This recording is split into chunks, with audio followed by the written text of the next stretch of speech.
Eu já fiz um texto sobre a prática do altar e se encontra material em português, em vídeo, sobre como fazer o altar. Mas me pediram para fazer um vídeo, eu demorei um pouco porque eu sabia que eu ia ter que editar um pouco e fazer uns closes e gravar várias cenas diferentes no altar. Então esse é o vídeo que nós vamos ver agora. Vamos ver como é que eu faço essa montagem, né? Vou fazer essa montagem enquanto eu faço essa narração nesse momento.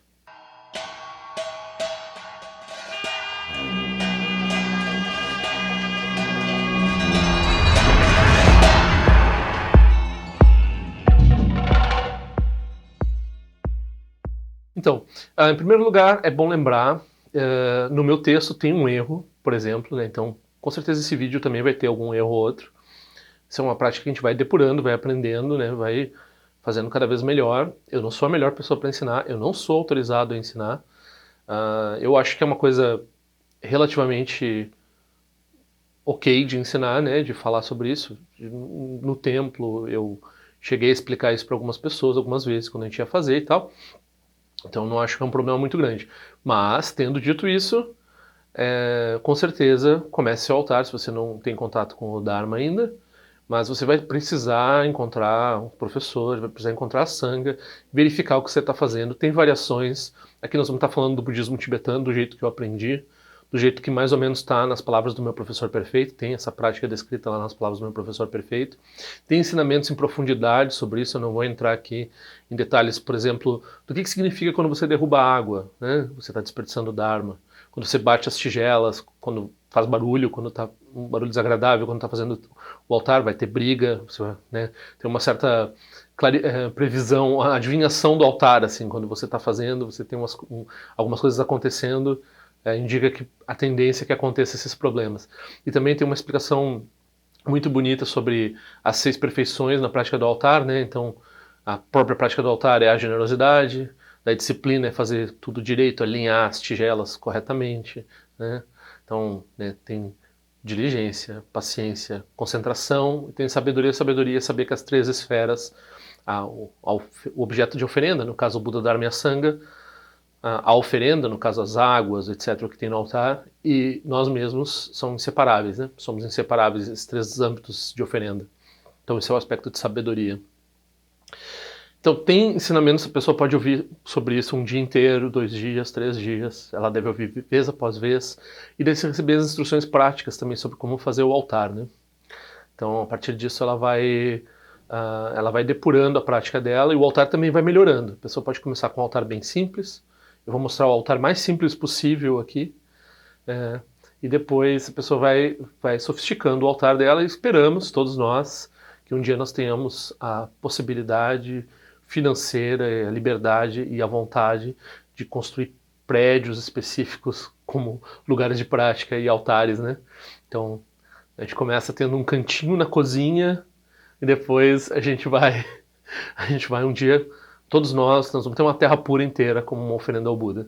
A gente vai montar toda uma terra pura como oferenda ao Buda. Essa é a nossa aspiração. A gente começa pequeno, né? O primeiro detalhe, que eu acho que é uma coisa que muitas vezes as pessoas não pegam direito, é a altura do altar, né? Quando a gente fala altar, em inglês fala shrine, né? Tem outro nome em tibetano que não tem nada a ver com altura, mas no português, inclusive, tem uma coisa diretamente com altura. Então, o altar deve ficar acima da linha da cintura, de preferência bem acima da linha da cintura, né? Ele pode estar acima, totalmente acima, ele só não... A única desvantagem de fazer um altar alto demais é que a pessoa vai ter que subir num banquinho para fazer as oferendas, né? Mas não tem erro nenhum em fazer um altar que seja muito alto. Tem erro em fazer um altar muito baixo. O altar não fica, né? Algumas pessoas têm Budas decorativos. Buda decorativo não é coisa de praticante, né? É coisa de quem acha o Buda bonito. Então, tudo bem, se você tem um Buda decorativo, não vou reclamar disso, né? Mas não põe ele no lugar baixo, não põe ele no chão, não põe em cima da mesa de centro, não põe na coffee table book, que eles chamam, né? Pelo menos acima da mesa da sala de jantar tem que estar a altura do Buda, né? O Buda não fica baixo. Você coloca o Buda em posição baixa. Um jardim, uma coisa assim, se ele tiver uma proteção por cima, respeitosa, tudo bem. Não é o melhor, mas tudo bem. Mas não se coloca a imagem do Buda abaixo da sua linha de visão, de preferência, assim, né? Quando você está de pé. Então, ficar olhando o Buda para baixo, assim, não é o melhor, né? Agora, claro, se a pessoa faz um altar muito... Eu tinha um altar um pouquinho mais alto que o que eu tenho hoje, né? O meu altar agora tem 1,25 m de altura, mais ou menos. Mas eu já tive um altar de 1,70 m e era difícil de colocar as oferendas, né? Então as oferendas, inclusive, elas podem estar no outro nível. Então a pessoa pode ter os Budas lá no 1,70 m, 1,60 m e ter as oferendas no... Né?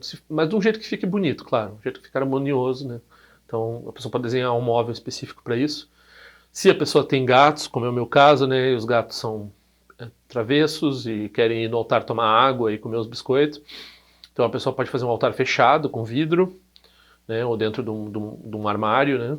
O altar não precisa ficar exposto sempre, aliás, se a pessoa mora com outras pessoas que não são budistas, ou se tem muitas pessoas não budistas que frequentam a casa da pessoa, é até talvez melhor fazer o altar escondido, né? Ou discreto, num lugar discreto. O melhor lugar para o altar é na melhor peça da casa, de preferência uma peça, de preferência um prédio só para ele, né? Então se a pessoa tem um sítio, ela vai lá, ela constrói uma capela, um altar budista, né? Um prédio específico para isso. Se a pessoa não consegue um prédio específico, então o lugar mais nobre da casa. Mas daí tem esse problema, né? Então se tem pessoas não budistas que frequentam, que podem achar esquisito e assim por diante, o altar pode ficar num lugar mais discreto. E só não pode botar o altar no banheiro, né?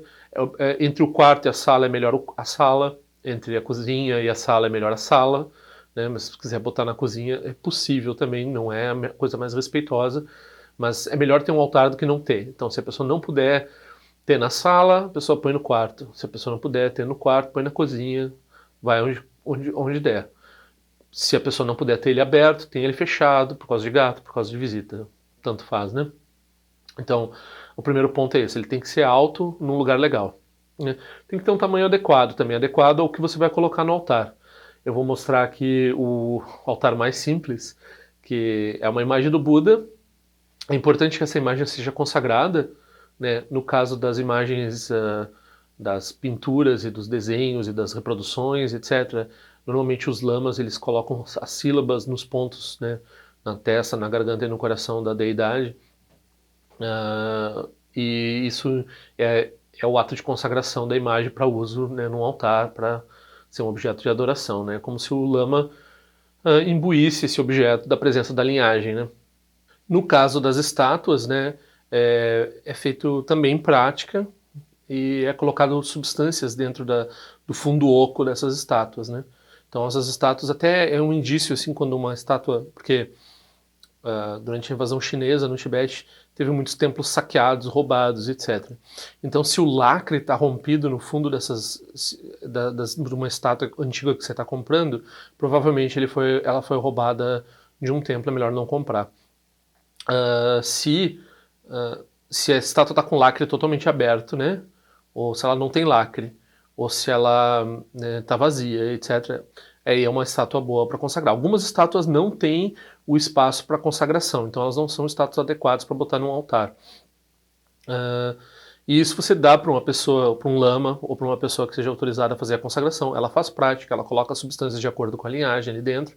As substâncias é uma série de coisas, relíquias e coisas consideradas preciosas para a tradição e também mantras, né, em papel enrolado e uma série de coisas são um processo demorado, né? Então, dependendo do tamanho da estátua e do preço que você pagou pela estátua, você faz uma oferenda condizente com a qualidade da estátua que você está... Se é uma estátua de resina com espaço pequeno, uma estátua pequena, barata, você faz uma oferenda adequada, correspondente à qualidade da sua estátua.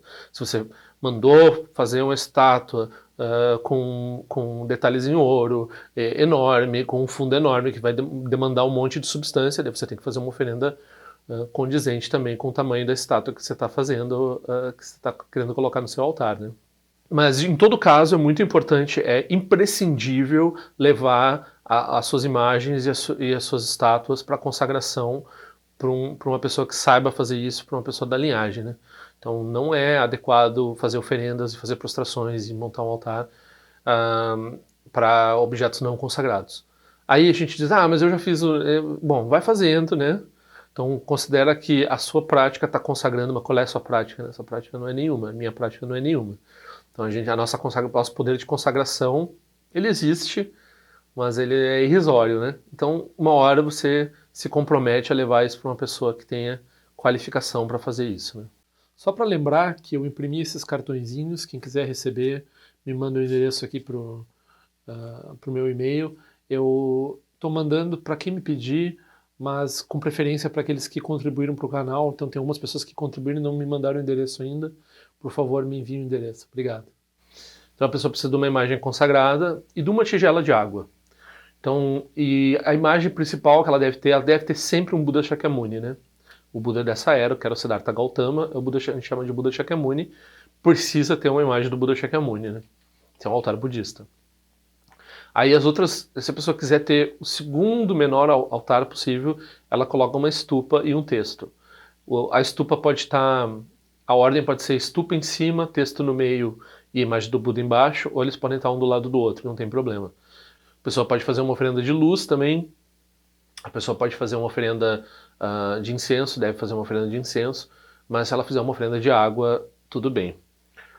Só uma oferenda de água. Daí ela troca a água todo dia, é claro, né? Então, mas normalmente, né, os altares budistas tibetanos, a gente faz pelo menos 7 oferendas de água, 7 tigelas de água. Essas tigelas podem ter qualquer formato, mas esse formato de tigela de sobremesa, mais ou menos, é o melhor para retirar e colocar água, e ele fica mais esteticamente agradável também no altar, né? E daí também eu vou falar das 8 oferendas adicionais que a pessoa pode fazer, além dessas 7 tigelas de água, né? As oferendas são retiradas antes da meia-noite, antes do fim do dia, antes de irmos dormir, né? Aqui eu estou fazendo o exemplo de retirar as oferendas para começar a falar sobre a prática de fazer as oferendas, né? Então, elas estão dispostas aí, eu vou retirar elas. Como eu tenho 2 conjuntos de oferendas, eu começo pelas tigelas de cima e sempre da esquerda para a direita, né? Onde a gente deixa a tigela quando a gente está retirando não importa tanto. Depois a gente vai organizar elas para deixar elas aprazíveis no altar, assim, né? Quando elas estão fechadas, sem nada. E essa água a gente descarta ela na natureza. Não é bom. Se preciso for usar um ralo, a gente faz junto com a água corrente, né? Mas é melhor descartar numa planta ou levar para uma rua, para um lugar onde o descarte não vai incomodar ninguém, né? Mas que seja na natureza, assim. Na natureza, na cidade não pode ser. Ali eu derramei um pouco de água, dei uma limpada, né? Então a gente tem sempre esse pano, essa toalhinha aí, a gente deve ter uma específica para usar no altar, né? Ou mais de uma. Então não se deve usar, né, essa toalha para qualquer outro fim. É uma toalha específica para o altar.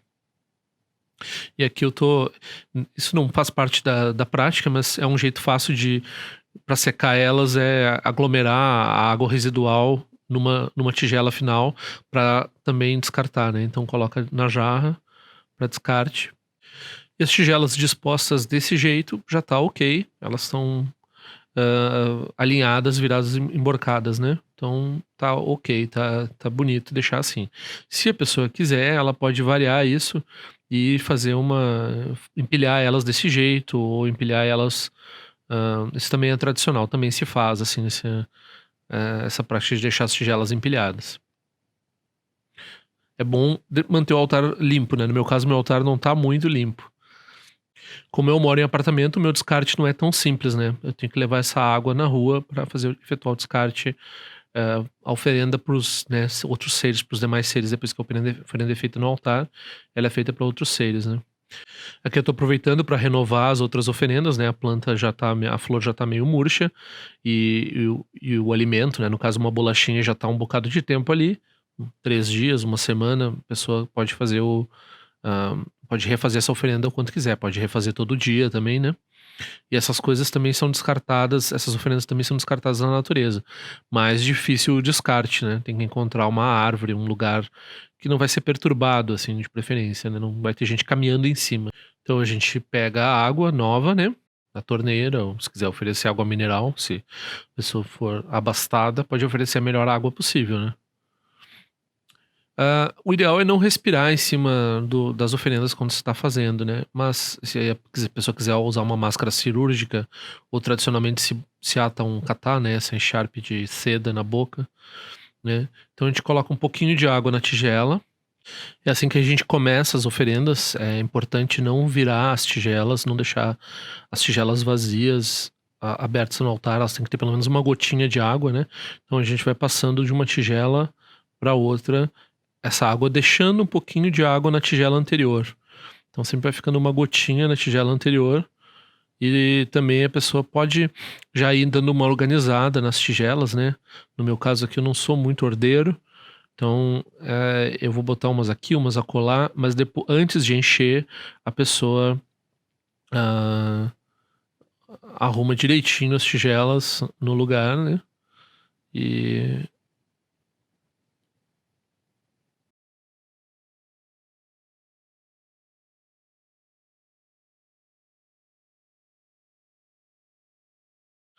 aí eu tô alinhando as tigelas antes de encher, ó. Elas têm que ficar com espaçamento entre uma tigela e outra e com um pouquinho de água dentro, né? Essa água final a gente descarta também, como se fosse uma lavagem preliminar das tigelas, né? Então elas ficam com um pouquinho de água para não ficar vazias, abertas para cima no altar. E, e a água que sobra, assim, fica na última tigela, você descarta e deixa só uma gotinha também, para daí então você alinhar as tigelas e fazer as oferendas. Então aqui eu tô repondo a flor, né?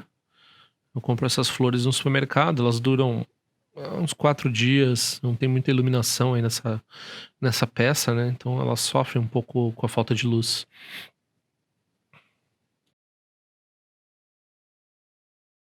E agora eu tô colocando a oferenda de alimento, no caso outra bolachinha recheada, né? Então você pode oferecer qualquer coisa de alimento, mas é claro, uma coisa que não vai atrair muito inseto, não vai atrair muitos gatos também, né? Ah, que não seja também carne, uma coisa assim, né? Então, preferência uma coisa vegetariana e uma coisa que você mesmo comeria também é importante fazer essa oferenda, não fazer uma oferenda de algo que você mesmo não comeria, né? Então tem um pouco de, fica um pouquinho de água ali no altar, tô secando. Então eu começo a encher as tigelas. O livro do Patrul Rinpoche diz que a água é colocada como um grão de arroz. Ela começa bem fininha, daí engorda, daí fica fininha de novo no final, né? Dependendo do tamanho da tigela, é bastante difícil de fazer assim, né? De qualquer forma, se você não derramar, se você deixar, tem que deixar um espaçamento semelhante ao espaçamento que você deixa entre uma tigela e outra, você deixa entre a borda e a água, né? Isso também ajuda a facilitar a tirar. Ela tem que ficar, ela não pode ficar vazia demais, nem cheia demais. Aí a última tigela, essa penúltima, ela ficou meio vazia. Eu tô vendo assim, fazendo agora uma crítica, e a última ficou cheia demais, ó. Então as outras todas estão corretas, a penúltima ficou meio vazia e a última ficou cheia demais. Pelo que eu me lembro, eu não corrigi a penúltima, que eu não percebi do ângulo que eu tava vendo, mas a última eu dei uma corrigida e ela ficou melhor, né? Ela tá com uma quantidade melhor de água, assim, né? Então também é melhor para sua prática quanto menos ajuste você precisa fazer, né? Então, se você fizer o altar mais melhor para você, que você faz mais rápido, e também é melhor, demonstra que a sua mente está focada, que você está fazendo direito às oferendas, etc. Tô bem chateado que a sexta oferenda ali tá, para mim, nesse ângulo aqui, tá me parecendo meio vazia. Então você esvazia as tigelas da direita para esquerda e enche as tigelas da esquerda para direita, sempre de cima para baixo, né? O espaçamento entre as tigelas é mais ou menos esse aí, né? Ele tem que ser sempre o mesmo espaçamento, isso é o mais importante. O Patrul Rinpoche fala da distância de um grão de cevada entre uma tigela e outra, e também entre a água e a borda da tigela. Porém, o que ocorre é que algumas vezes isso depende do tamanho da tigela, porque esteticamente não fica muito bem manter essas proporções. Então, a pessoa também vê o tamanho da tigela que ela está usando. As 8 oferendas são água de beber, água de lavar, flor,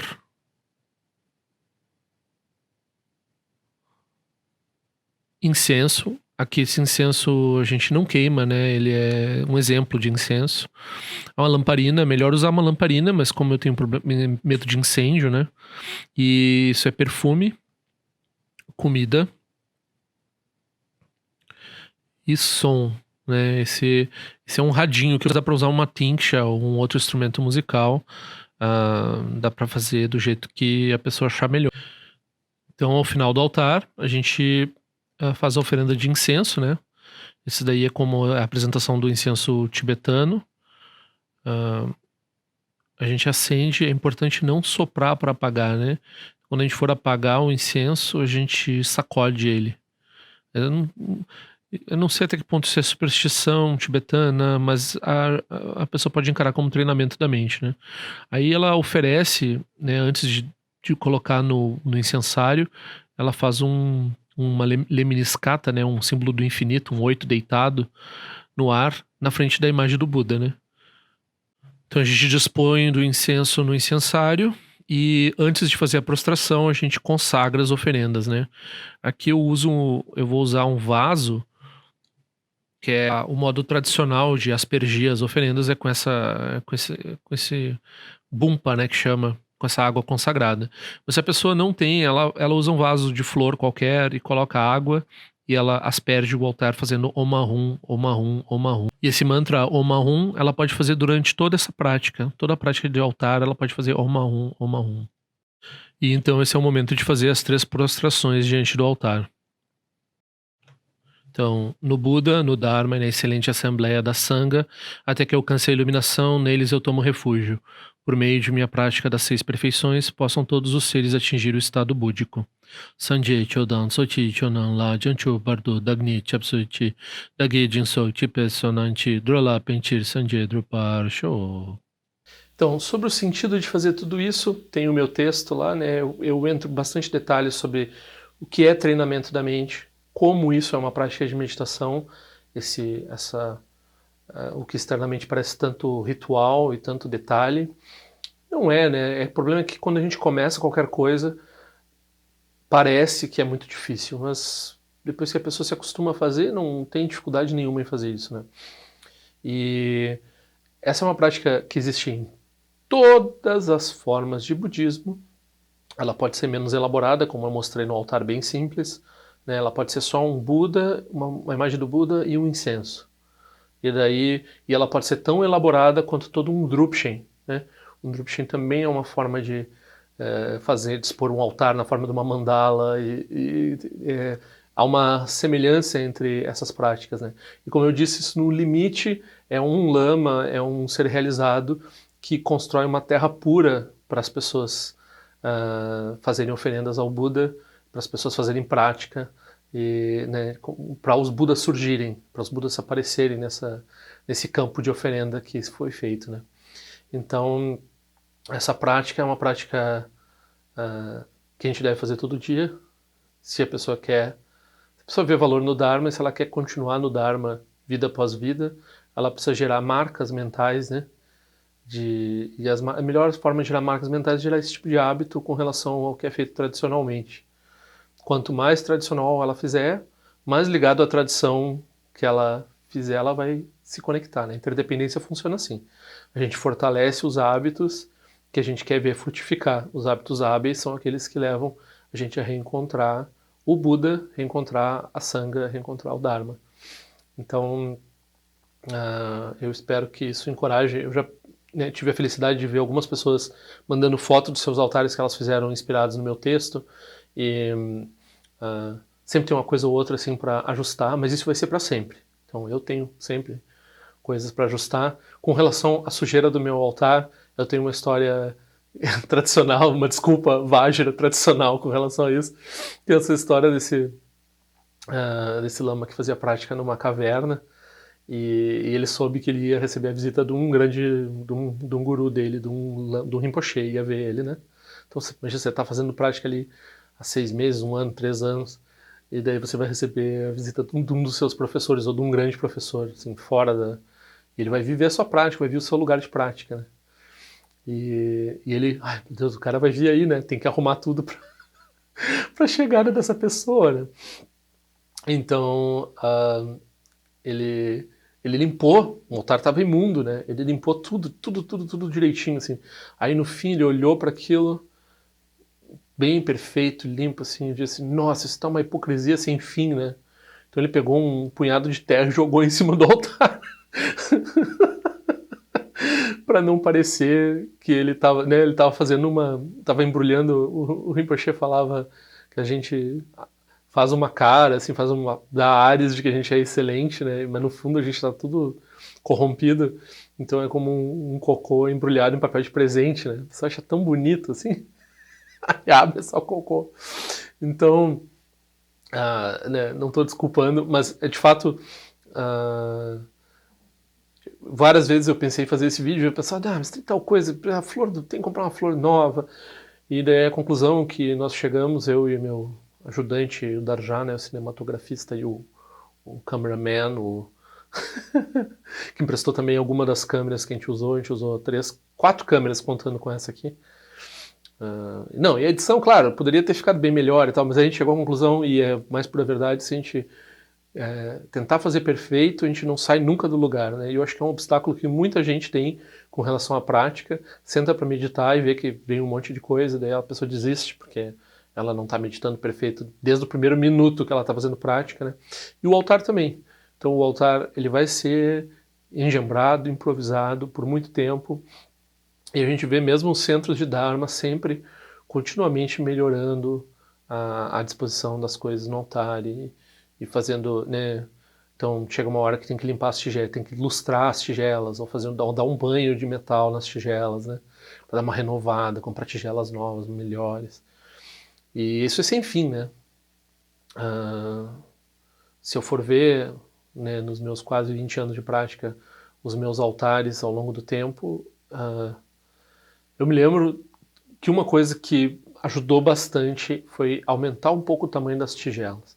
Quando a tigela era muito pequenininha, porque a tigela pequenininha é mais barata e também ocupa menos espaço. Então você pensa, vou fazer um altar modesto, vou usar uma tigelinha bem pequenininha, vou fazer, dá para viajar, dá para levar comigo para fazer todo dia, né? Aí, só que é muito difícil de colocar água sem derrubar e a prática fica, o altar com a tigela bem pequena tem que ter um bule, tem que ter um dispositivo certo para também colocar a água, assim. Aí funciona, né? Mas aí a tigela desse tamanho um pouco maior, ou maior que a minha, que eu estou usando nesse altar, ela é bem mais gostosa de fazer, bem mais fácil de fazer, né? Então essa é uma recomendação que fica aí. Eu usava, até não muito tempo atrás, usava tigela de sobremesa que eu comprei no supermercado, era R$ 5 cada uma. Tigela de aço inox, não era feio, não era indigno, era um negócio legal, dá para usar também de vidro, dá para fazer de como for, né? E daí a pessoa, depois que ela termina, né, faz as prostrações, se ela tem tempo, ela senta para praticar. Se ela não tem tempo nesse momento, ela segue para a vida dela e depois, num momento durante o dia, ela faz a prática diária dela e no fim do dia, ou a partir do meio-dia, ela pode retirar. Depois que ela fez a prática e a partir do meio-dia, ela pode retirar as oferendas, né? Não deve deixar as oferendas passar a noite no altar, né? Então, acho que vou deixar os links ali para o vídeo do Lama Rizin, que tem um vídeo excelente do Lama Rizin explicando o altar. Não deixem de fazer isso na Sangha, perguntar para os professores e fazer com pessoas da Sangha junto com elas. E assim, né, eu espero que fortaleça a conexão, a devoção pelas 3 joias e pelo Dharma, né.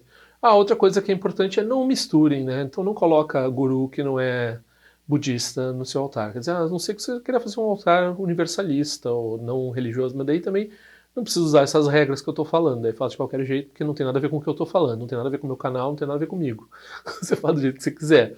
Mas se você quer um negócio budista, tibetano, você faz mais ou menos assim, né? Consulta para saber exatamente como é com o seu professor e você não coloca, né, não mistura tradições. Se você quiser até, né, em alguns casos dá para fazer um segundo altar para os protetores do Dharma, um segundo altar para alguma outra coisa, pro Jimi Hendrix, se você gosta dele e tal, né? Aí mais baixo, né, o altar, né? Supostamente o Jimi Hendrix não é tão iluminado quanto o Buda, né?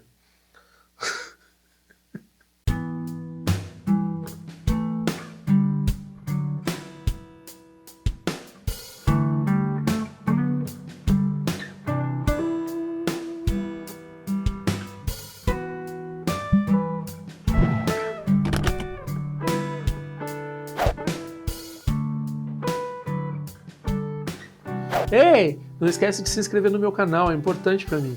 Clica na sinetinha para receber a notificação e se quiser se inscreve no meu boletim informativo de forma o que eu ando fazendo, o que eu ando pensando.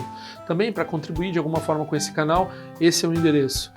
Eu espero que em breve nós nos vejamos na prática do Dharma. Ao longo de minhas muitas vidas e até este momento, todas as virtudes que tenho alcançado, inclusive o mérito gerado por esta prática e todas as que vier a conseguir, ofereço para o bem-estar dos seres cientes. Possam a doença, a guerra, a fome e o sofrimento diminuir para todos os seres, enquanto sua sabedoria e compaixão aumentam nesta e em vidas futuras. Possa eu claramente perceber todas as experiências como sendo tão insubstanciais como o tecido do sonho durante a noite e imediatamente despertar para perceber a manifestação de sabedoria pura no surgir de cada fenômeno. Possa eu rapidamente alcançar a iluminação para trabalhar sem cessar pela liberação de todos os seres. Nirawai Korajinga Sumpanda Neoma Lundi Kwene Cherezi Wante Jinja Soiza Pekajar Produtin Joji Om Sochi Jamen Champene Jirasawa Kunchatuzi Zetai Bai Mediano Tutu Piamania Jogi Sasundatu Tem Joji Chime Kwene Pema Samba Sasura Gente Seno Pai Garjuan Shujuku Tupeku Kose Destintes Indar Shinju Jigmetu Jutru Panangue Wancha Tungandu Pateno Muyengi Kupamalora Sanelundu Tinleta Tutin Joji Pemeja Sum Pemeri Suji Pemetan Lati Kuzizuan Pemancho de Droma de Soji Nani Bemelunde do Joji Nenjo Ene Chimpote Payuri Nepadan de Basi Pechembunan Conseja Senten Joji Tusun Sanje Guru Rinpoche quando condado eu atim pode abartir com seu tudo da poça só deve sentir de lá do sushi não se engebe de chuva dançam balão de dropa gelo uma rumba zaguru pema cd rum que loja som de lote alien sa som de papel do jusho som não guarda midral do sungele show